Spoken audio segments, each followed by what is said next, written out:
What you've just described is an AI-driven software engineering process, right? Which Julius AI is already using. Like you've adopted this so seamlessly, right? I think that's super powerful. The model writes code, runs code, shows you a cool visualization about your data. And we want each new user who comes to Julius, and there's like thousands new people who come in every day. Yeah. We really obsess over showing them that wow moment in the fewest steps possible. So again, the point of this series is to basically talk about the practical things about building with AI. Yeah. Right? AI applications, AI software development, it's a totally new field. Even though it feels like it's moving super fast, it's like about 12 months old, right? The people who started building with AI only really started building in like November 22, right? And today we're in May 24, it's just not that long. Yeah. So we're all kind of figuring it out. You know, a lot of people building come from a software background, and I think it's valuable to talk about that. So, but before we get started, why don't you introduce yourself and Julius? Totally. I'm Rahul. I'm the founder and CEO of Julius. Julius is an AI data scientist that helps you analyze data sets, get insight from your data, and create good-looking visualizations. We launched about 10 months ago, and since then have crossed 500,000 users. And as of this week, Julius writes and executes over 1 million lines of code every 48 hours. That's incredible. I love that metric, right, about the model writing code. Yeah. And I guess most people who haven't really played with this technology aren't even aware that the models can write code. Yeah. Right? So maybe that's a good place to start. How do you get the LLMs to write code? Like, what do you do? How do you make that happen? Totally. So in short, it's primarily prompting. So we use models that are available publicly in most cases, and we realized at some point in time that these models were really good at writing code because they were helping us as engineers write code. Mm-hmm. And we realized that code in itself is a really powerful tool that needs to be democratized, right? There's a lot of people out there who could use the power of code, but just don't know how to write code or how to run it. So Julius sort of helps them do that. Julius, you can just like talk to it, and we take the English commands and then turn that into code, run that code, and let the AI decide whether that output is sufficient or not. You get that feedback loop built in almost with writing code as opposed to with language, right? Like you execute the code, either it did what you want or it threw an error or something, right? Absolutely. So let's say you ask an AI to write an essay, you don't have any feedback loop, right? It will just output the essay or an article. But with code, the beauty is that you can break a complex task down into chunks and progressively write some code, then execute it, see the output, and decide whether this is the direction you want to proceed to tackle this task, or you need to try a new approach. Okay. Kind of like a human engineer would. Yeah, right. It's interesting. So I always hesitate to apply like a human or anthropomorphic theory of mind to these models, but it is helpful as a shortcut a lot of the time, right? Yeah. It is helpful as a way to like build the right products. Yeah. Because thinking it in that way at least helps you think about how would a human use this, right? Yeah. Let's drill down a little bit more in getting models to generate code. Like, how does that look like from literally calling to the model? Yeah. How does it work? Like, do you just like send an English instruction, like generate the code in Python, or? Great question. So one of the good things about these models is that they were meant to be general purpose models. And this makes them super versatile. You can use a model to write articles and do creative writing, but you can also get it to write code. But that's also challenging when you only want it to write code. Right. And you want it to focus on writing code, debugging code for a particular use case. Yep. Because the model typically returns text, right? Like we've all had the experience with ChatGPT where it's returning like way too much commentary and all you want is the answer, right? Yeah. Yeah. Absolutely. So what we do is we heavily use tool use. So tool use is sort of, you're giving the model a prompt, and you're saying, hey, this is who you are, this is the kind of tasks you're going to do, and here are a bunch of tools that will help you achieve the task. And that's a specific API, right? Is that like a field? Because typically with prompting, right, you have the role field on each message. So you have the system prompt like you're describing. It's like, this is who you are and what you do. You have then you have a user role, which is like, this is input coming from the outside that a user might be putting in. Does tool use live in the role, in the system? Like, where do you put these tools? Great question. So Today, as of recording this video, both ChatGPT or GPT-4 and Anthropic Claude, they support tool use in their API. So there's a field called role, which is system, user, or assistant. Then there's content, which is the actual text you're passing to the model. And then there's a new field, it's either functions or tools, where you're describing in simple English what the tool is supposed to do. So your tool could be anything, actually. You could, in English, describe whatever you want the tool to be. And then you also describe what the output or the input for the tool should be. Okay. Like as a API for that tool almost, right? Like Exactly. the arguments to a function, hence function calling. Exactly. Yeah, It's the arguments to a function, hence function calling. So let's say I'm making an agent to schedule meetings. And I can say, hey, you're an agent, your name is Anton, you schedule meetings. Your input will be the email, which has a bunch of times. And the tools available to you are check calendar, create invite, and send email. And then you can take that and give it to the model, and the model can parse your email and then decide, okay, it looks like the participants in this meeting have these availabilities. Let me check the calendar for the person who called me. And I'll call the check calendar tool. Now you have to think about what are the parameters I would want the AI to give me so they can successfully pipe this output into my Google Calendar API. So you can say date, time, all those could be your inputs to like check calendar and get the availability for the slots. And then the next would be a different tool called create invite or send invite, where you can define the participants, you can define what the time slot is, what is the email of each participant, and what's the event name, event description. All these could be parameters that you're telling the AI you need in order to use this tool. So this is how tool use works. Right. So the model basically is capable of figuring out how to use the tools in context, and then what does it emit when it decides to use a tool? Because again, we're used to the model emitting English text, but now it sounds like you want to emit like a function call, right? So is that like, is there a specific field on the output? Do you have to find it in the text the model emits? So one quick caveat there is, off the top of my head, both Anthropic and OpenAI support function calling natively in their API. But there are ways you can prompt engineer this into other models as well. Sure. So for the longest time, the way we did it for Anthropic was just put into the prompt a bunch of functions and tell the model, hey, here's the tools you have, and you can use these tools.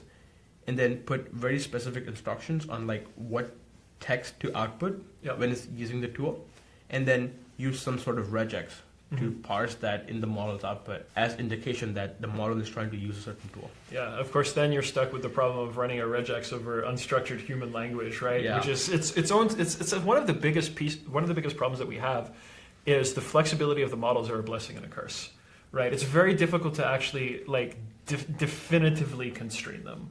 True. Let's talk a little bit about what happens. So, let's go back to our calendar app example, and then we'll unroll this all the way back to Julius. Yeah. But so, okay, you've extracted that. The model says here, make a function call. So now we're exiting sort of the model execution environment, and we're back in the sort of, let's call it traditional software execution environment. What happens next? So I CC my agent on my email and say, hey, Anton, I want you to schedule a meeting. And the output, is the sort of the way I would build this application is I would pass the entire text of the email thread into the model whenever it's CC'd. And I would present to it a few different tools. I would present to it, check calendar, send invite, send email. So suppose it calls that check calendar tool in the way that we described. Yeah. Right?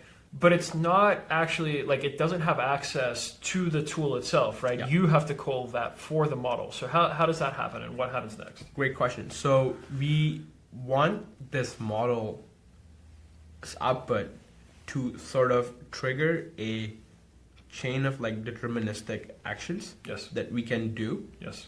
And sort of use the model as a decision maker. Yes. To decide Right. action. Right. So, but how do you like literally like behind that check calendar? There's got to be some function. There's got to be some actual like traditional functions, right? Some code. Yes. So the way you would do that is when the model streams the output back, you look for the function being called. So if you're actually just regexing, you look for the regex, or in other cases when it's native, the role will be function, or the role Okay. will be assistant, but then there is a Content. new field type, which is function. Okay.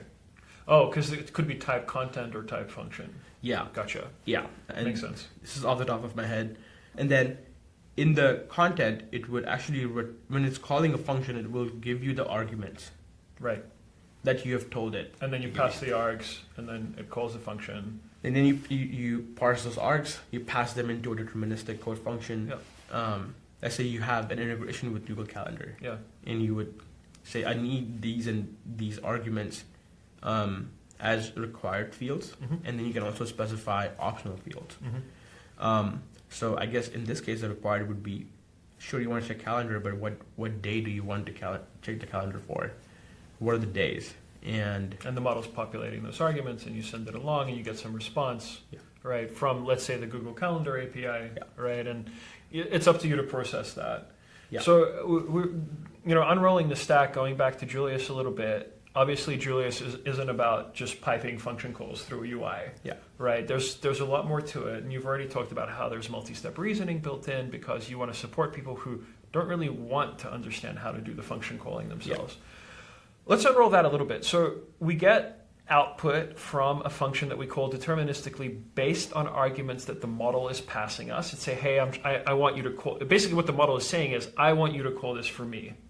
You go out and you call it. Maybe you process it some more, but in this multi-step environment, right? Like with Julius, where you're asking it to analyze data, we have to also provide like feedback about the result of that function call to the model, right? And I imagine chaining those gets complicated, but what do you present back to the model after it's executed that? Do you tell, okay, like that succeeded, that failed? What do you do? So when this is natively supported in the API, your life becomes a lot easier because the native APIs, they support I hope Google heard function. They support function outputs as a new field in the API. So you can present the output of the function back to the model. Right. So in the case of calendar, As a user role prompt function outputs is the field, or I think the role in that case is function. oh, interesting. So you can put okay. I got to try that. I haven't tried it yet. Yeah, Because I still live in that world where you're regexing the outputs. Yeah. I haven't tried the full fat APIs yet. if you're regexing it, you would probably say in a user prompt, you would say This was the output. this was the output. Yeah, gotcha. Yeah, I ran that code. This was the output. What should I do next? Okay, makes sense. And then the And model. then you run it in a loop. Yeah. And my hope in the calendar example is after checking the availability, the model will probably decide to call send invite. Gotcha. So let's talk about Julius, right? Because we've talked about a very specific task performing model, Yeah. right? But Julius is general purpose. Julius is designed for all. I mean, mostly right now people are using it for data analytics. If I'm right, data science. So obviously, like data comes in all different shapes and sizes, comes in different sources, and the tasks you want to perform with it are like super, super dynamic. Yeah. So what are some of like how do you? We've talked about like these three tools. What are the tools that Julius presents to the model?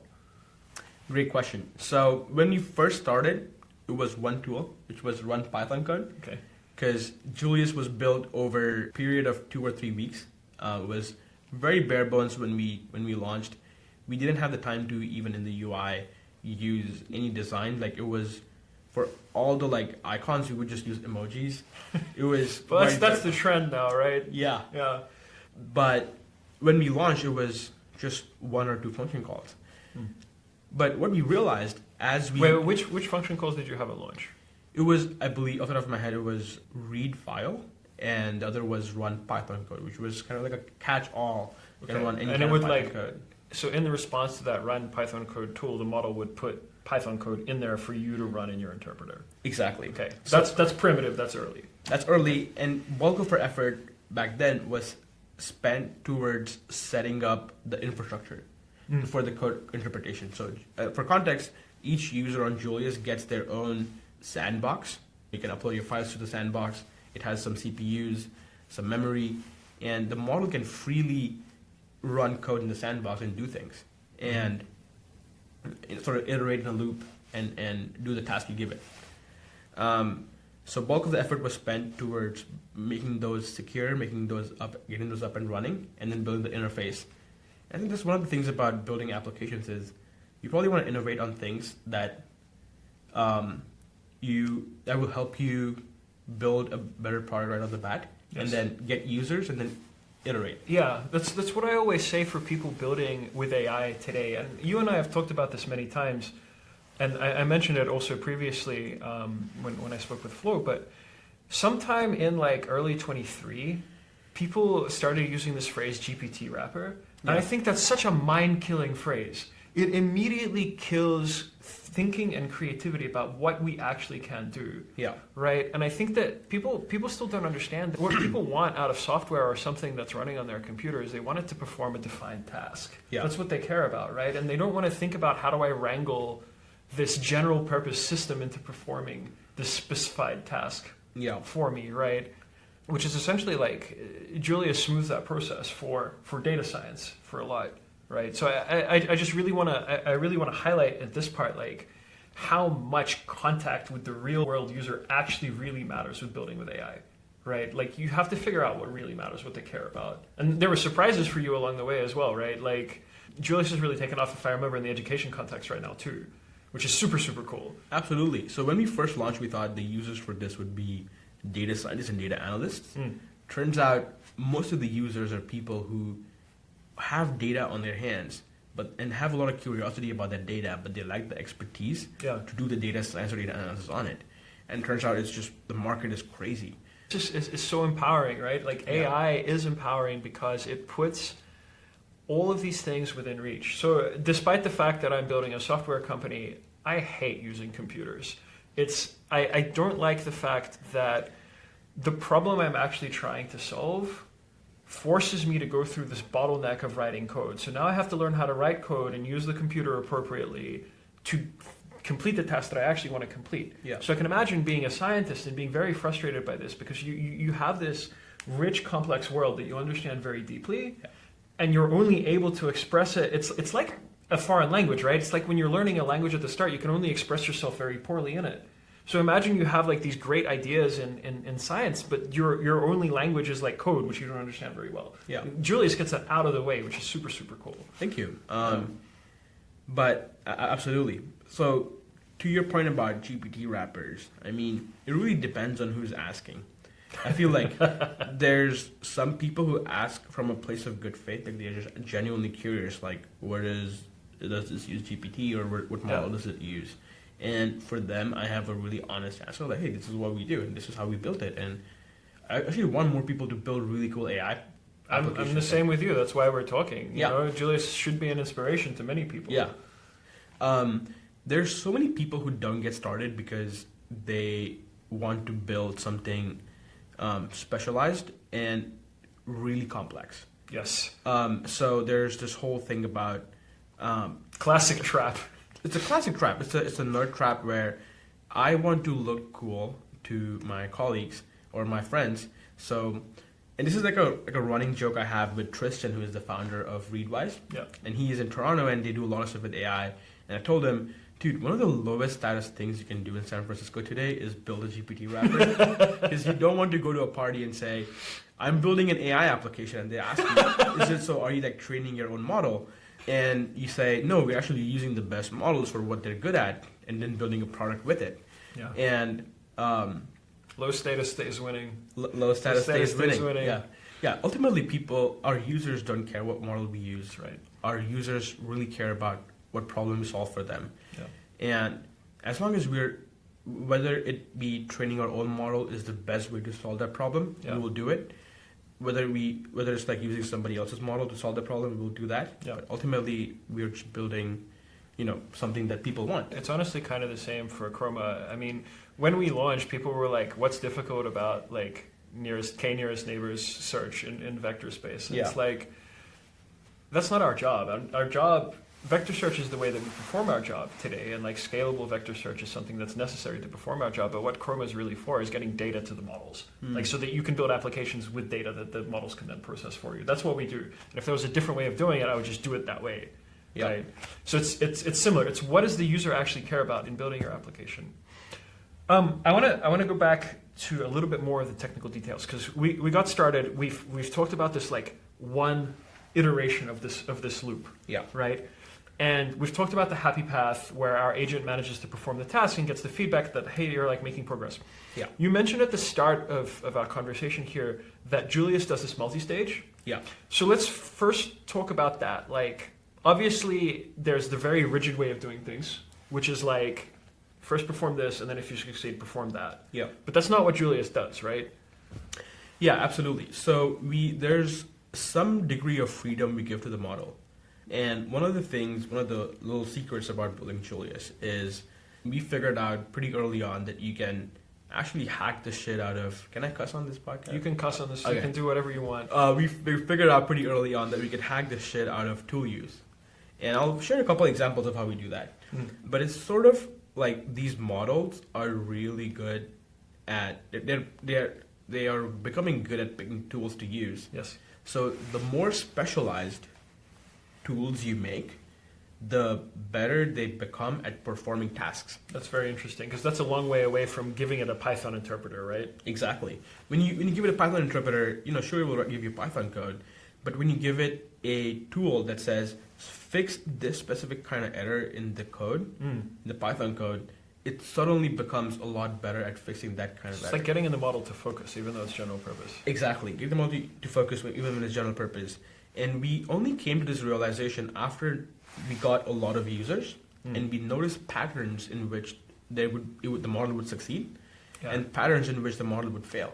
And you would realize, okay, these are the common patterns and these are the common errors that happen in the code when you take the code. What are some of those? Would you share some of the concrete ones? Yeah, I mean, a very simple one is module not found. The model, you give it a Python interpreter and you tell it, hey, here's the user's giving you this task, run code to do the task.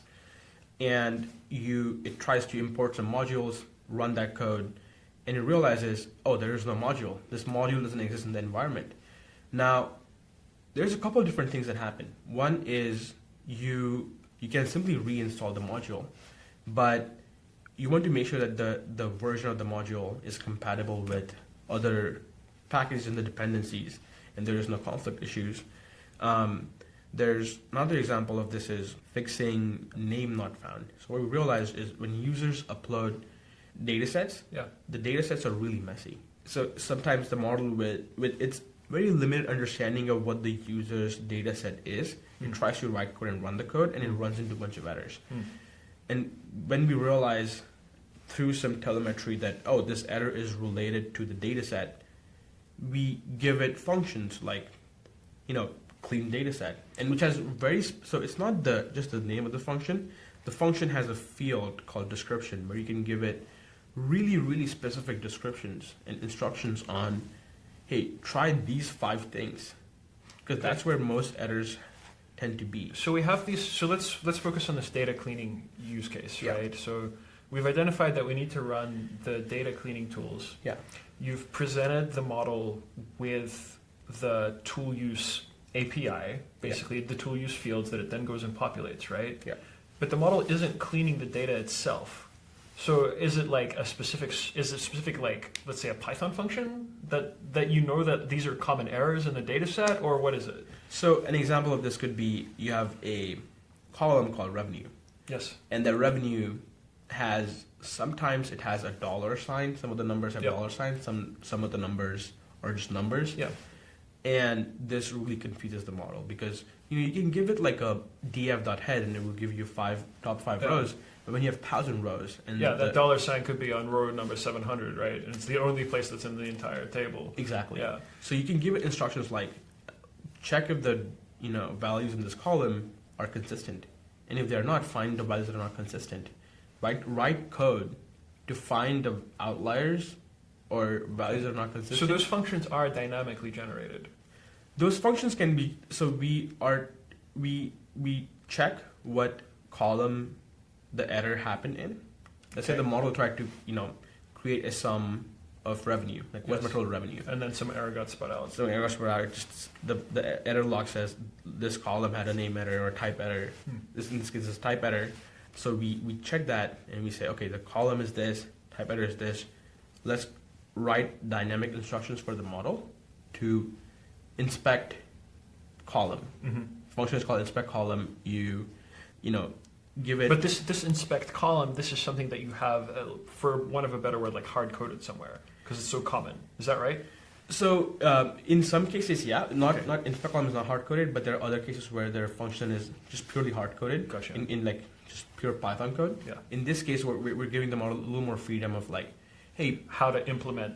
But what I mean is like this task of inspect column is so common that you like know to inject that into the prompt already, basically, right? You're like, okay, this is like an error we see 50,000 times. Ask the model to now specialize to a model that's only cleaning, like only inspecting columns. Exactly. Right? Is that right? Exactly. Yeah. So the agent completely changed from like doing this general purpose to doing this very specific thing, which is at this point in time, the only thing I care about is inspecting the column and fixing the type error in the column. Hence how we get to this multi-stage thing now, right? Exactly. Yeah. And you can sort of remove other tools from the context. Yes. And add more tools to the context that are really specific to what the model is trying to. And you're spot on about the 50,000 times. So that's exactly what we do is we collect those patterns. Yeah. And like, oh, this error happened, X thousand times this week. How do we fix that?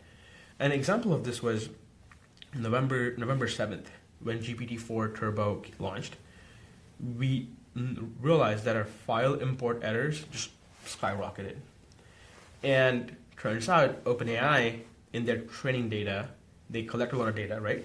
The file paths are /mnt/data in the prefix, so all file paths are /mnt/data. So it always thinks all data has the /mnt in front of it. Yeah. And then we tried to fix that with prompt engineering. We tried to tell it in the prompt. Ignore MNT, look at the actual path. Yeah. And that sort of brought it down, but it's still. Did you end up just stripping it, like out of a pure string substitution? That's what we ended up doing. Hell yeah. is after we get the function output, the model would just keep putting in the function, and we would detect that and just like remove it from the string. It was funny, but No, but this is the thing, right? Like, yes, maybe there's a future in which the models are like perfect and can figure out intent with a very high degree of precision, but in the world that we live in today, we have to really compensate for their unpredictability and limitation. So let's talk about, before we get to like, because there's so much fascinating stuff here. You've given an example of one of the more unusual complications with building with LLMs, which is like the model can drift under you.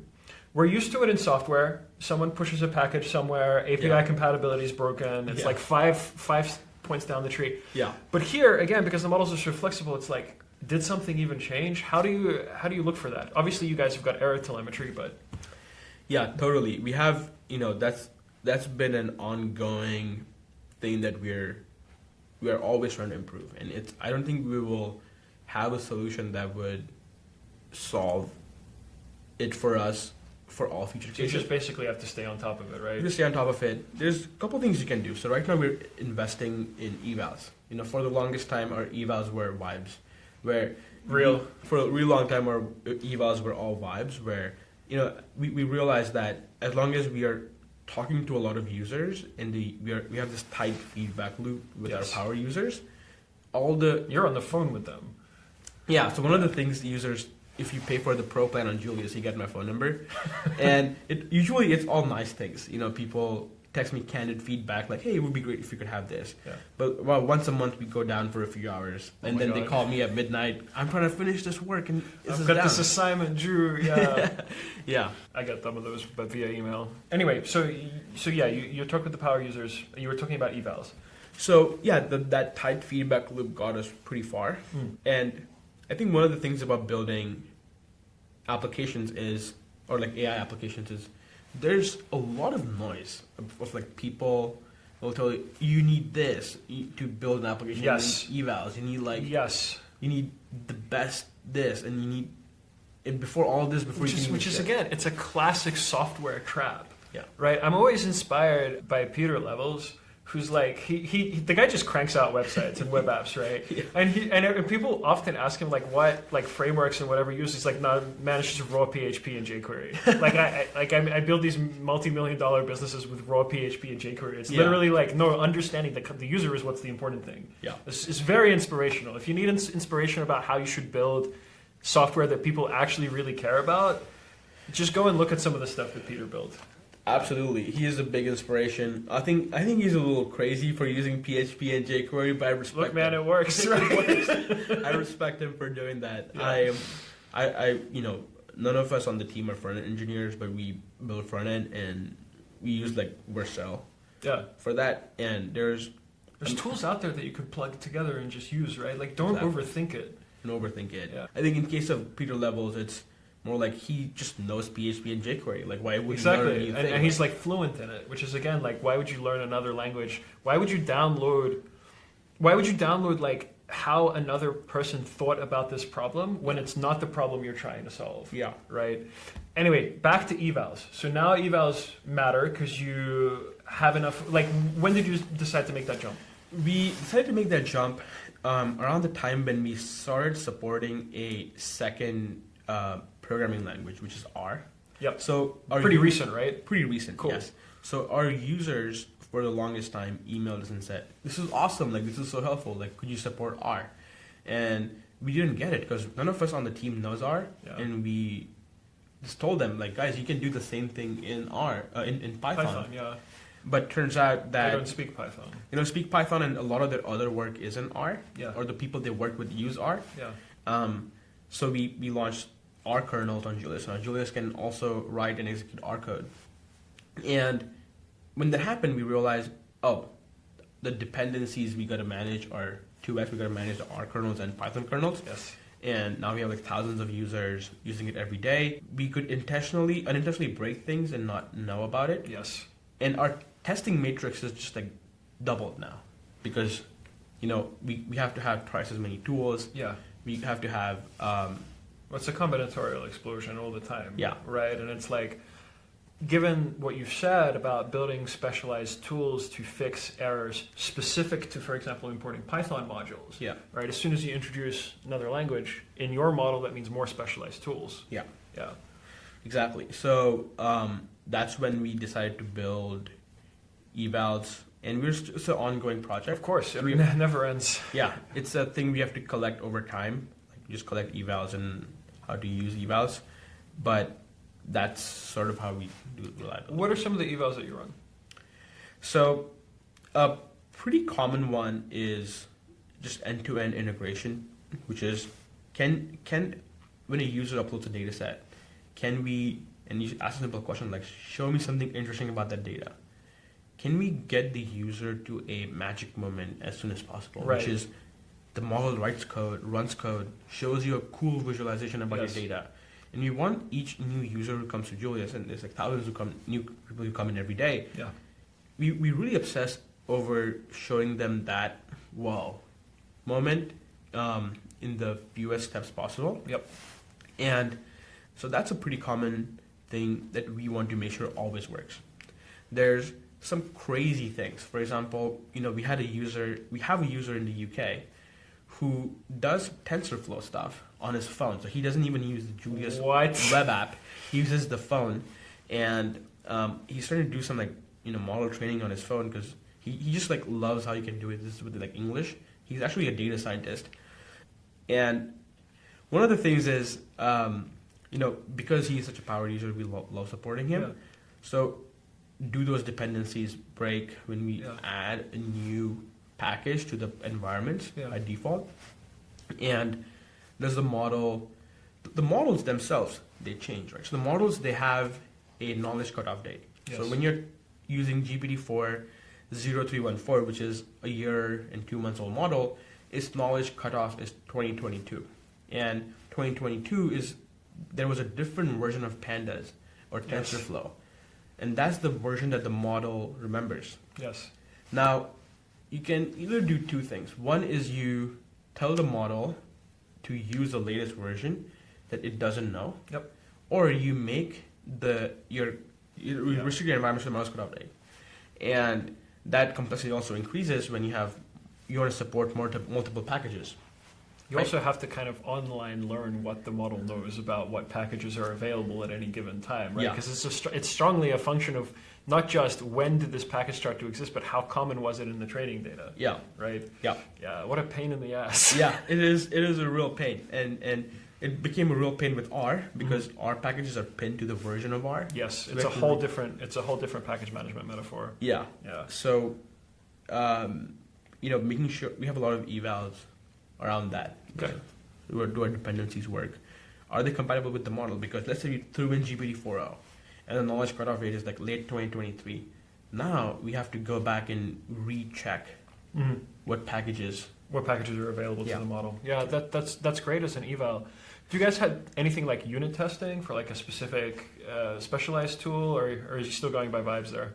We put in evals before we put in unit tests. Okay. Yeah. But that's it. No, but in some ways it makes sense, right? Because the main determinator of whether or not your code, like whether or not your application is functioning correctly, is actually the model itself. Yeah. Right. It's the stability of the model. Speaking of which, right? There's two more questions I want to ask. The first is, these things are sort of inherently non-deterministic.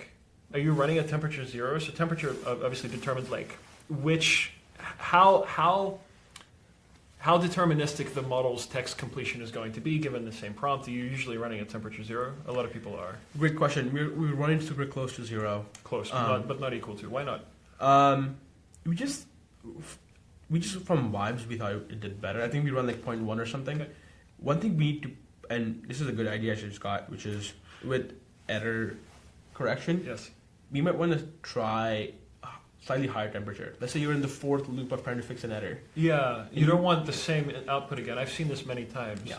Right. Like when a while ago I did my little the theorem prover project. Yeah. And it would routinely get stuck in like it would like try to fix one error and then end up back at the first error. Yeah. Create a new error, try to fix that error, end up back at the first error, and just loop forever. Yeah. So that might be a good way to escape. Like try to extend the temperature. Yeah, exactly. So extend the temperature, get it more creative. So that actually brings me very naturally to my next question, which was like, okay, we've talked about like how we arrive at success, but obviously things fail like pretty frequently. Mm-hmm. First is like, how do you detect that failure? Given that things are so, and we talked about evals where you can like obviously see a regression that's kind of global, like for example with the file strings, but obviously there are kind of like local failures, right? That like for whatever reason the model fails to perform the task. How do you detect that failure? Great question. So there's this whole thing about deterministic part of software and non-deterministic part of software. So these models are inherently non-deterministic, yes, but there's certain parts of the application that are super deterministic, which is what you need unit tests for. Yes. One of the reasons we don't have unit tests is usually when the deterministic parts break, we do get pinged about errors. Yes. Like in the system, like there's an exception thrown or whatever. Yes. But when the non-deterministic parts fail, it's hard to get that done. Yes. It's really hard. Besides, you realize that your evals have gone down, or a lot more users are complaining. So one of the things, any question was, how do you detect that? Or? Yeah, like I can imagine, for example, you've got some data set, like the users asked Julius to do something for them, and it gets stuck in these like error correcting loops, right? Yeah. Among the tools that it has and the outputs that it's producing, it's not making progress. Yeah. Really, right? Like how do you detect it? What do you do about it? So we make it super low friction for the users to give us pulse on the system. And that helps when you have users because you can collect telemetry from that. Yes. So one of the things is after every third message from the AI, we ask the user to rate the performance as if you would rate an Uber app. Is that a compulsory rating or is it optional? Optional. Okay. Optional? Yeah, so it gives us insight into when things go wrong. Yeah. We can see 5 stars drop. Yeah. And 1 stars shoot up. Yeah. And usually it is, we tried thumbs up and thumbs down and it didn't work as well. Like users didn't use thumbs up and thumbs down. But when we put the stars in, what does 3-star mean? If someone gives you a 3-star for the output, it's like mediocre. So 3 stars are the most rare, And Yeah, so for sure. It's interesting about the distribution, right? Yeah, so people by default put 5 stars, and then Yeah. when things go bad, they put 1 star. And we want to make sure that by the third message, we get as many 5 stars as we can Yeah. compared to 1 star, and the ratio is as low as possible. But so that helps us. Yeah. Another thing we do is we aren't allowed to look at users' data. This is like a policy we have with our users: is we don't look at your data. It makes it harder to debug. It's also an issue for us. We're a data store, but we want to be able to help you without you having to ship us the thing you're having a problem with. And we're building tooling that's going to make that a lot easier pretty soon. Yeah. But I'm curious to hear how you deal with the same problem. Absolutely. So, all the data you upload to Julius gets deleted after an hour of inactivity because we just literally destroyed the code sandbox and nothing is retained besides the chat history. And you can also delete that anytime you want. But this is like a policy we have with our users. So one of the things we do is we actually use smaller models that are cheaper. To what are some of those, by the way, just in that category? Haiku is pretty good. Okay, Claude Haiku. Yeah, we used to use 3.5, which is also really good. Haiku, I think is between 3.5 and 4, and is pretty cheap that we can do this for thousands of tasks a day. Small models for specialized tasks seem to perform very well. Yeah. Yeah. So what were you using Haiku for? Sorry. We use it for classification. So we use what type of error is in this chat, for example. Yeah. Great. Yeah. Or like getting an understanding of yeah, it's like when users upload data, like is it structured properly? Yeah. We've made we've made an almost imperceptible transition because I think you and I are so used to working with these tools as part of our natural workflows. But I really want to highlight this part. What you've just described is an AI-driven software engineering process, right? Which Julius AI is already using. Like you've adopted this so seamlessly. Yeah. Right. I think that's super powerful. It's very, very powerful. And I've seen, we've done some of that for Korma. We looked at people's questions and answers about where they were struggling and where the product surface needed to be improved. But when you're working with the models on a day-to-day basis, it becomes almost a natural second thing. Yeah, to do absolutely. That. Yeah. You're still spot on. AI-driven software engineering? Yeah, like you're using AI in a software engineering process. So true. There's so many features in Julius that are the backend for the feature is literally a model call. So we never really wrote the logic. So an example of this is when you can always export your data at any point in time, like whatever the work the model's done on the data set, you can click an export button and it will export that data. Now, there's 2 ways we could have built this. One is we could have, built for every data format, write an exporter, huge pain. Huge pain. Or what else we do is we put the export button, which basically tells the model, right? It's a tool you call. It tells the model, hey, write code and run that code to export the data that corresponds to this code block or this output. Yep.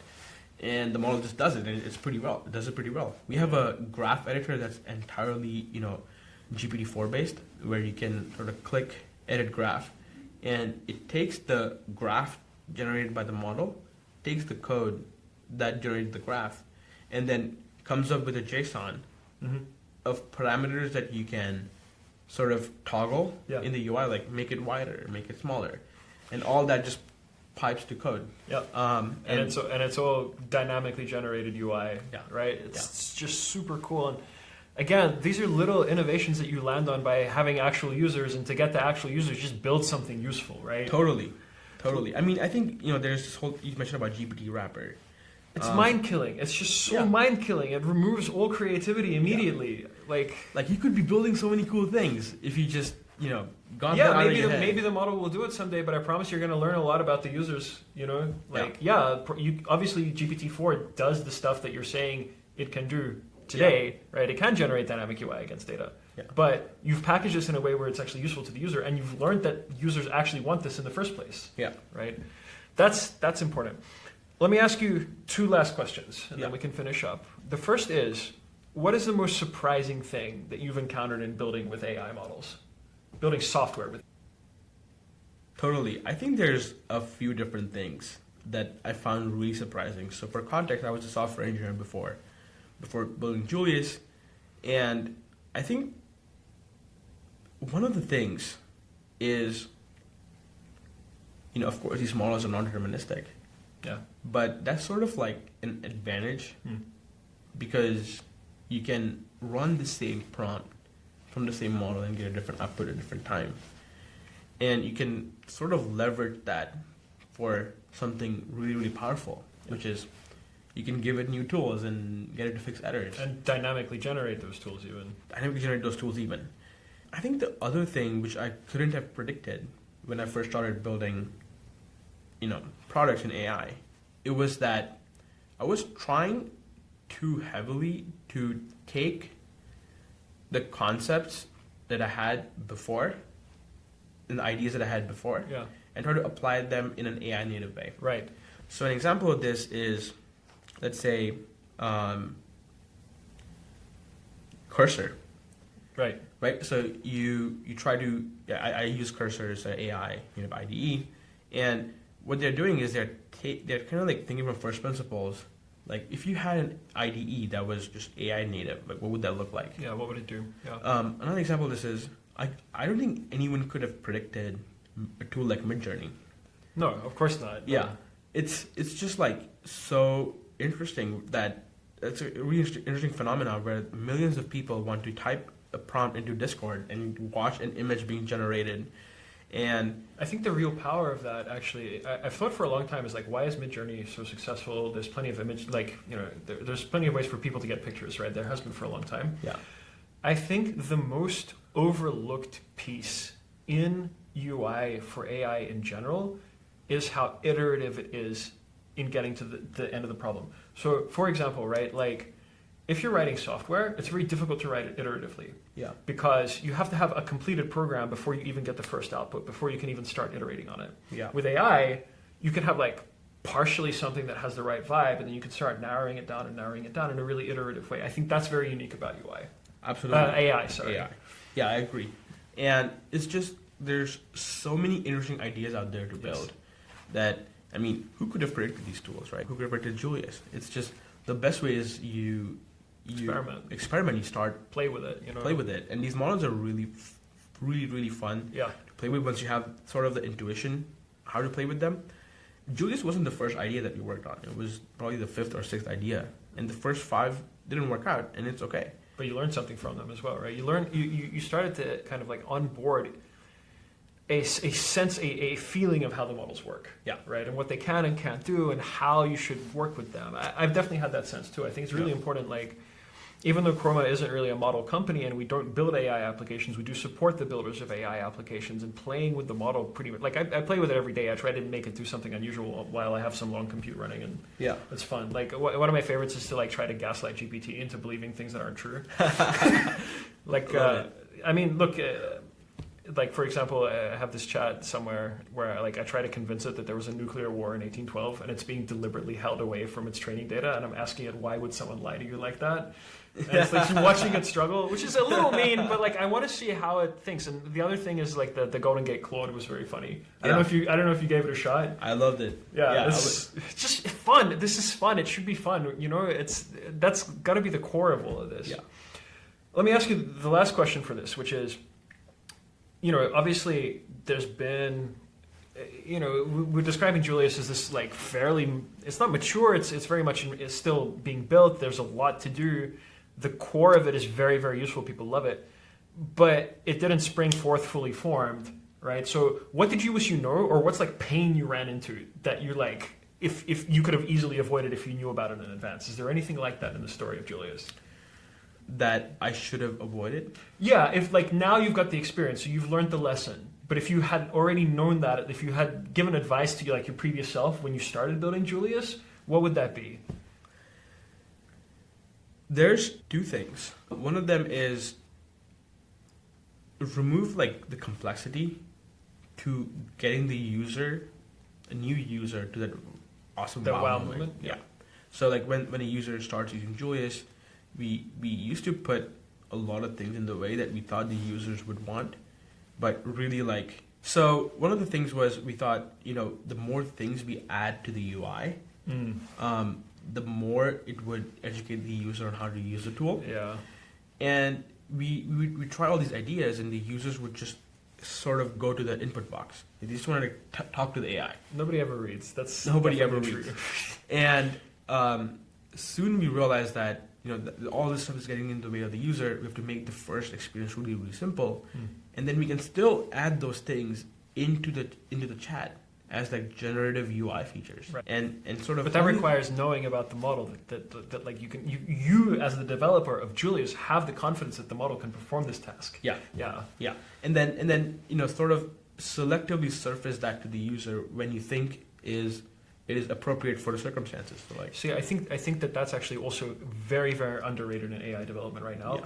Is the degree to which you can capture user intent to also empower them and like bring them through that ladder of confidence with the tool, right? This is a theme that keeps coming up when I speak to people building an AI. Yeah. Is there's always this ladder of trust and complexity that you have to build with the user because they're not experts in the model. They don't know what the model can do, and your job is to produce a product that can perform a useful task for that user, right? Not to just like dump everything on them all at once.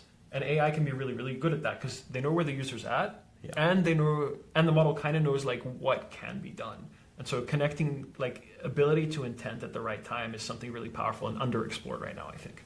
Yeah, absolutely, totally, I agree. And the second thing, which was, I think we spent a lot of time on, which we could have simplified, which is, we thought, we're taking a language model and we are giving it the shell of a computer and we are letting it write all kinds of code. And that's awesome. And the possibilities of this are endless. It can do so many tasks for you, like write scripts and execute them. And, an example of this is a user. There's a user who of Julius. He runs an e-commerce business and he is not a programmer, but he's able to use Julius to find the reviews on his competitor's website and then do some like competitive intelligence and like collect the data and like get those insights using things like Beautiful Soup, etc. And we thought, whoa, this is awesome! Like this can do anything possible. That's not the case. Like we spent some time in believing that when we could have primarily focused on what are the problems people are looking to solve, and how can we build a tool to solve that problem, and how do we communicate that to the user. That's classic software development. This is the thing. Like the principles translate despite the fact that this is a fundamentally new technology, right? The principles under which we actually build useful things end up translating. Get to users, iterate quickly, understand the problems, see what they're struggling with and make that part better, right? Ultimately, like the message really is just build something that you think might be useful and try it out. Right? Or fun. That's the other thing. Like AI is super playful. And I think that we're coming off a little bit of like a SaaS hangover right now.